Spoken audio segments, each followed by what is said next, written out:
Hey everyone, I just recently purchased the AirTags 4-pack and my intention was to use a couple of them and then take one and kind of disassemble it. So so I've already played around with one or two of them, but this is kind of the experience of unboxing. Open it up, slide this inner sleeve out, it folds open, and then there's four of these little AirTags. So I'm gonna use this one. So this one has, the new ones have a cosmetic cover, like a protection film, so it doesn't get scuffed up in the box. But I've already pulled that, and it just, as soon as you pull that off, the AirTag makes a little beeping noise because the battery is now connected.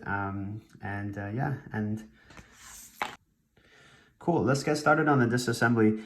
I already went ahead and tried it just so that I don't have to waste your time struggling to take the pieces off. First thing is you press on the back metal part and you turn it maybe 15 degrees. You take this little metal part off. There's a battery inside here. It's a coin cell CR2032. Looks like it says 3 volts. The outer top side here is the positive terminal, and then I guess there's a insulator, and then there's the negative side. You can kind of see there is these 4 little dimple features, if you want to call it. Those are the terminals that connect to the battery. The connector is probably custom made, but we'll take a deeper look inside. This one on the bottom is the negative terminal, and then the two on the side connects to the positive of the battery. So in order to take kind of look inside, there's a cosmetic cover part that is gray, and it's snapped together onto this white shiny plastic enclosure. So I've already kind of used a flathead screwdriver to get under it to undo the tabs so I can pull this off. So it's a lot easier in this video, but I actually struggled with it for about 5 minutes to try to just undo the snaps. Might have to struggle with it another 5 minutes. Okay, so just pretend like that was a little harder than it actually was in the video. Once you remove that, you see an alignment pin, you see this, I assume, speaker, and then there's a coil down here. Let me zoom in. All right. There's a coil inside here that's probably driving the speaker, and this is the speaker. The fact that the speakers adhere to this whole plastic piece makes me think that basically this whole thing is sliding up or moving up and down as the coil energizes, and it's transmitting the sound. The whole thing is. That's my guess. Cool. I'll come back to this piece. Let's get down here inside the electronics. First thing I notice is the custom connector that we talked about. Just 2 sheet metal parts, formed into this shape. Looks like it's insert molded with nylon or LCP or something. Anyways, we'll take a deeper look inside. Cool. The next thing I'm going to do is try to take the circuit board out while still preserving the function, as in I don't want to break it, but to be honest with you, it looks like it's adhered to the enclosure pretty well. So most likely I'm probably going to break something here, but let's take a look. So struggle with me as I take this off. It took me a while to take the PCB printer circuit board off. So I decided to pause the video and then come back when I've basically taken it off.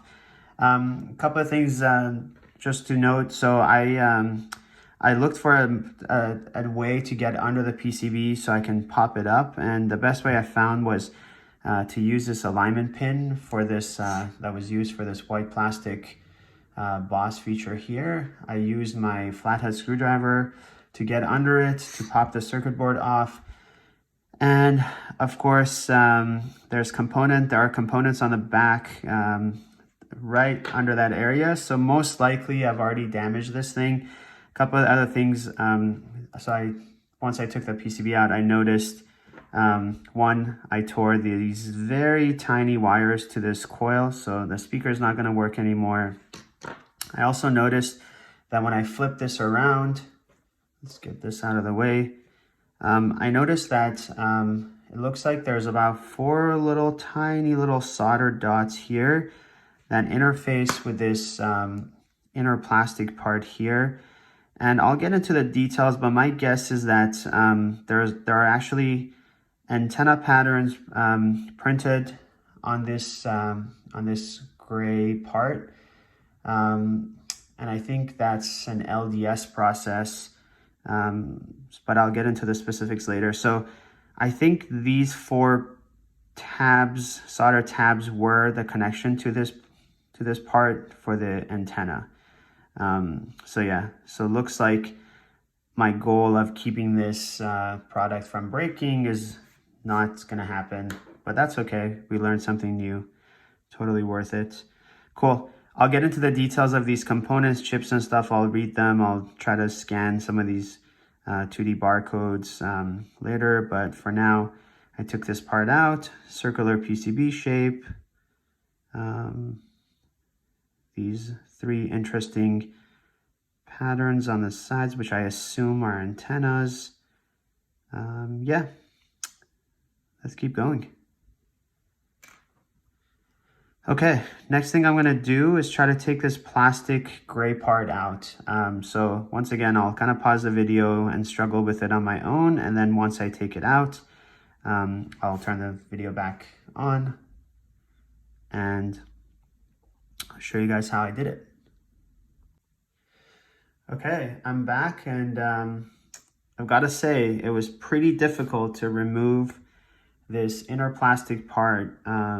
So unfortunately, I definitely cracked it. But you know, to my defense, these little white clear pieces that you see here, these are probably adhesive that they use to kind of secure this ring, this plastic ring in place. You know, it was pretty tough, and this the overall thickness of this part is very thin. So pretty much I started to get under the grape part, and as soon as I started to push a little bit, it started to crack in some of these thin sections, but that's okay.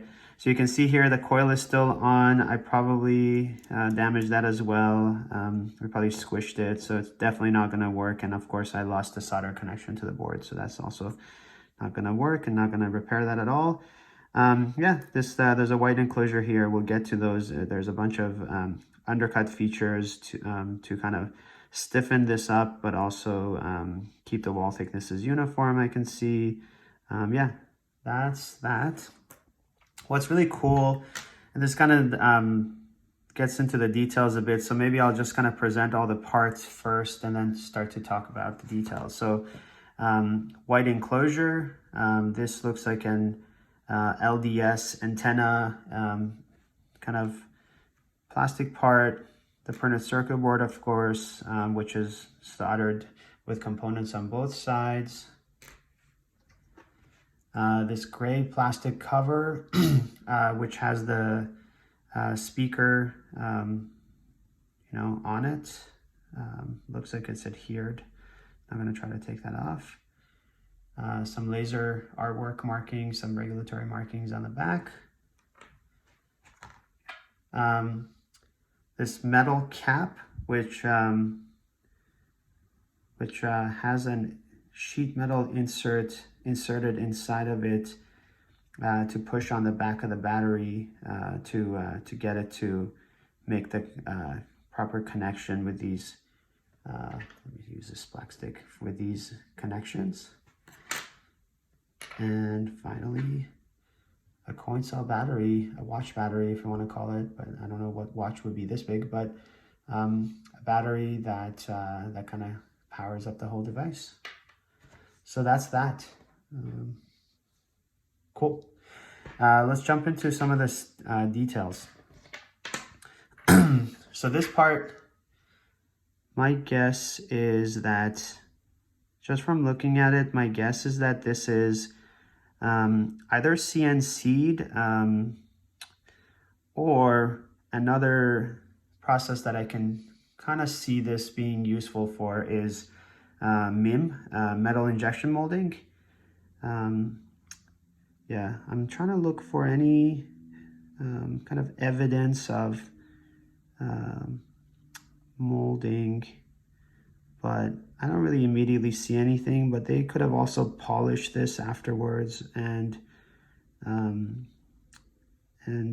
obviously like sandblast finished it or something. So they could have gotten rid of those. Let me see if I can get under this sheet metal piece and take it off.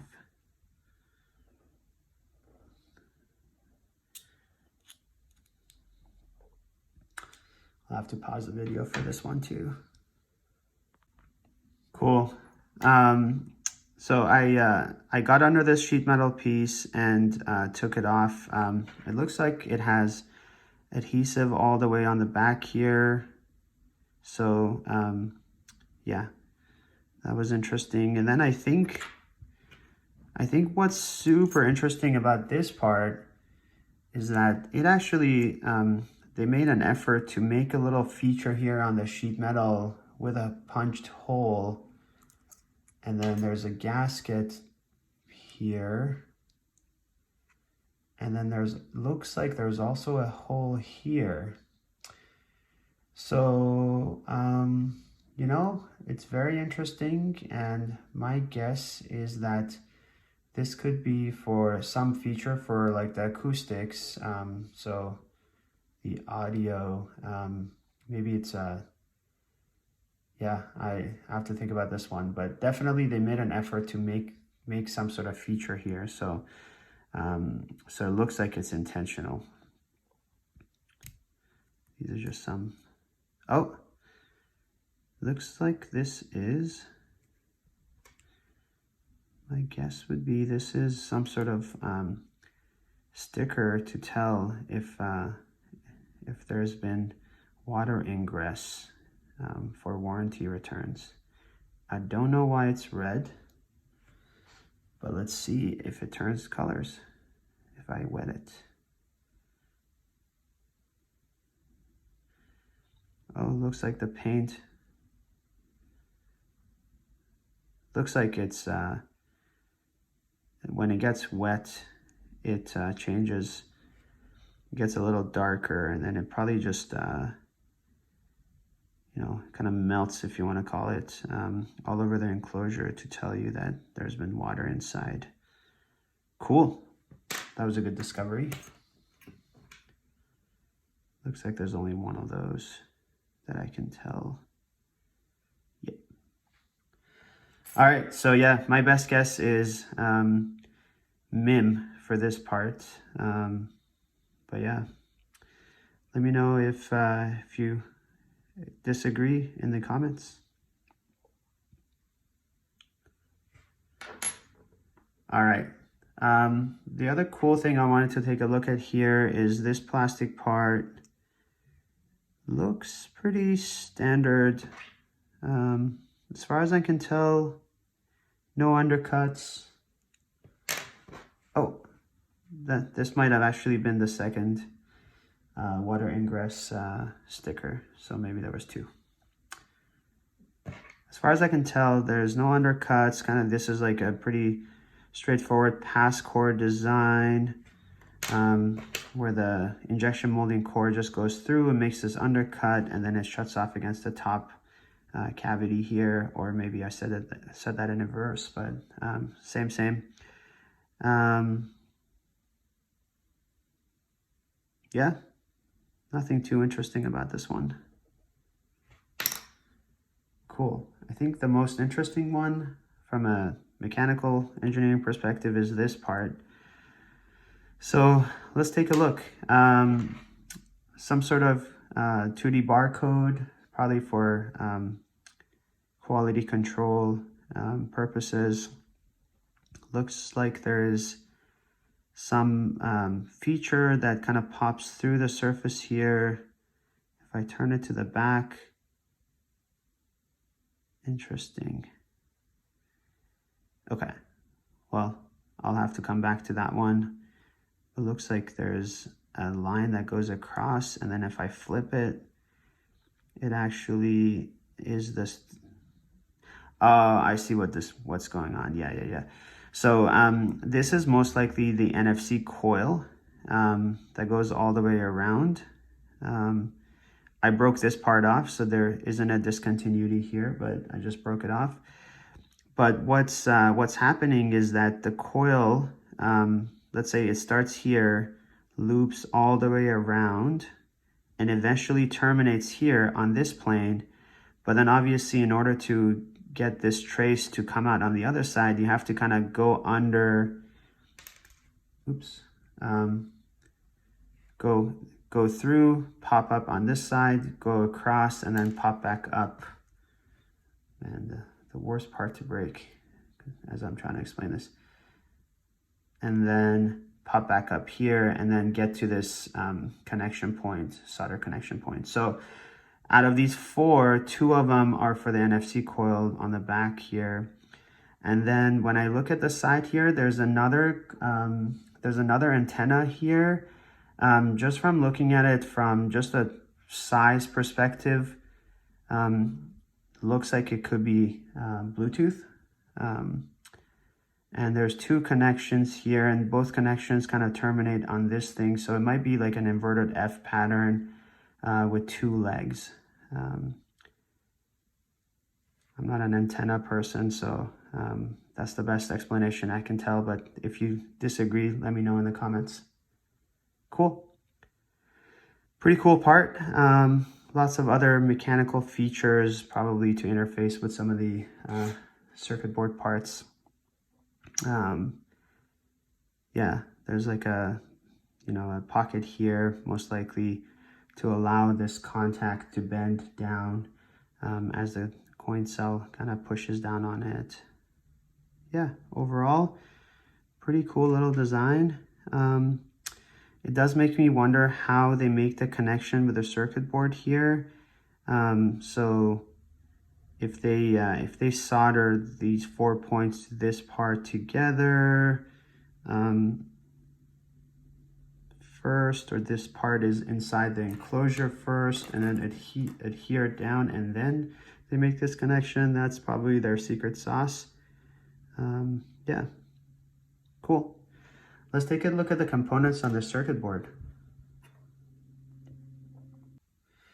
Before I show you guys the electronic components and kind of read the chips and stuff, I noticed something. I was analyzing this seemingly simple plastic part. There are ribs here that act kind of as stiffening ribs because this piece is pretty thin, and I can see that there's like 3 orientations that the direction of these ribs are. So this is number 1, orientation number 2, orientation number 3. So it kind of looks like maybe the injection molding tool has like 3 actions in the tool, lifters, or even core side sliders or something, or maybe even a collapsing core. But I noticed that there's 3 of these, so I would typically look for kind of the lines where those actions meet and kind of their pattern that they would create on this surface. But this surface is like flawless, so I can't see any of those features. And then when I like looked at pretty closely in detail that with my loupe or magnifying glasses, I noticed that there's like a circular pattern that goes around and around, and then there's like another, like a textured pattern around here. So, I was thinking about it, maybe this part is painted after it's injection molded, and I kind of try to speculate on why that could be. Maybe it was so thin that you could see some features through it or something, and then they wanted to kind of cover that kind of, they didn't want the look to be different, so maybe they painted it, or maybe this is some other paint for some other purposes. I'm not sure, but there's definitely more to this part that can be seen from just the initial part. Something from the initial look. Something else I noticed that I forgot to mention is in addition to this antenna here, there's another shorter one on this side. There's two solder tabs that make the connection with the board, with the printed circuit board. And this looks like it's shorter in length. So Bluetooth kind of typically operates at, well, it operates at 2.4 gigahertz, same as like a wireless. And then I was reading about ultra wideband, and it performs at a higher frequency, 3 to 10 gigahertz they mentioned when I read about it. So this could actually be that, because obviously the wavelength is shorter. So this is probably the quarter wavelength. Let's measure it, and then I'll kind of do a backwards calculation and see. So here are my calipers. Looks like the length is about 7.6 millimeters. So I'll come back with doing a backwards calculation on what that means.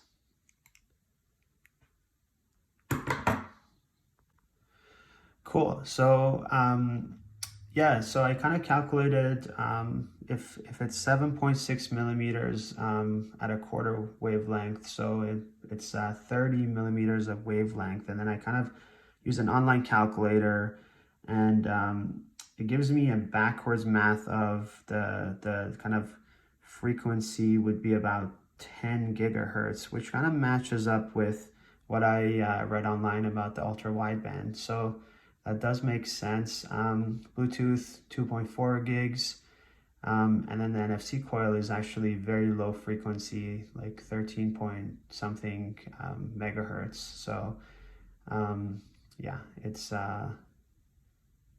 that's why it's got this huge pattern. I'll do a quick measurement of the coil, outer coil diameter, in case anyone's interested. Need to turn this on. 21 something. Then looks like there's, let's see here, let's count. 1, 2, 3, 4 revolutions. 1, 2, 3, 4. Yeah, 4 turns. Let me measure the inner diameter as well. I mean, these are kind of just ballpark numbers, but 16.5 maybe. Cool. One more thing to add here is I took this so-called speaker off. So yeah, it was definitely adhered to this gray plastic cover here, and then I pried up with a screwdriver, and I removed what looks like it's just a magnet. And then there's a second piece here, and I tried to get under that, and I started to crack some of the magnet material. So it looks like this is maybe a second magnet, or maybe this is the magnet, and this is some sort of metal shielding, and then there's something else adhered to the top of it. Doesn't look metallic, it looks like it might be plastic. So I don't really know exactly what this is, or why it was designed this way, but my guess is that these magnets obviously interface with this coil, and when this coil kind of drives the signal, it drives this magnet up and down, this whole assembly actually, and that's how it's able to create kind of pressure waves in the air and you can hear it. And my guess is that maybe some of these extra pieces and stuff could be to like tune the frequency to a certain resonant frequency, so it so it kind of sounds louder, if you want to call it. Because I don't think this is like a, I don't think you'll play anything else other than like a few trips and stuff here and there. But yeah, overall pretty cool. Okay, I promise. Let's get to the electronic components next. All right, so the last thing was to check, the markings on some of the chips. And so firstly on the, I guess if you want to call it the back side or the top side of this board, I see 3, 4, 5 big components, and the top is etched J107S. So my guess is these are caps. There's a little inductor here, what looks like an inductor. And that's really all there is on the top side. On the back side, once we flip it over, so first thing I notice is this is probably Apple's U1 proprietary chip. There's a UFL connector. This is probably for testing, but it's actually not connected. You see these 4 soldering points on this side. This is for the Bluetooth and NFC coil, Bluetooth and then NFC coil. And then on this side, obviously, sitting right next to the U1 is the soldering points for the wideband, ultra wideband antenna. This component, N52832, I looked it up online. It looks like it's a chip made by a company called Nordic Semiconductors, and it's kind of an all-in-one Bluetooth 5.2 and NFC driver, and it's a microcontroller, ARM-based. Yeah, so overall, pretty well, very densely packed board, and lots of other components. They're really tiny to see, so I don't have like a magnifying glass beyond 10x, so I can't really see the labels too well, but I assume some of these components here are for kind of conditioning the battery, the power circuitry as it comes in from the battery. So I was able to get one of these components, and it looks like it's an LDO to kind of regulate the voltage as it comes in. And then I noticed there were some crystals. I can't point it out anymore, but there was a crystal oscillator, which looks like an external clock oscillator, but this one, I think. Cool, that's about it. One last thing is, I kind of mentioned that there's these 3 areas that are interesting. They're just shaped like, a very interesting pattern. So initially I had thought it's part of the some sort of antenna, but I kind of retract my statement. When I kind of built this back up again, you can kind of see what I'm trying to say here is, let's see here, move it over. So this feature is obviously, they match up, and if you notice, the placement of these are directly below where there's a cutout or opening underneath this plastic. And then what's really interesting, and I'll zoom out so you can see, is that that's also where these tabs are for the kind of metal part on the back. So if I had to guess again, I would say that,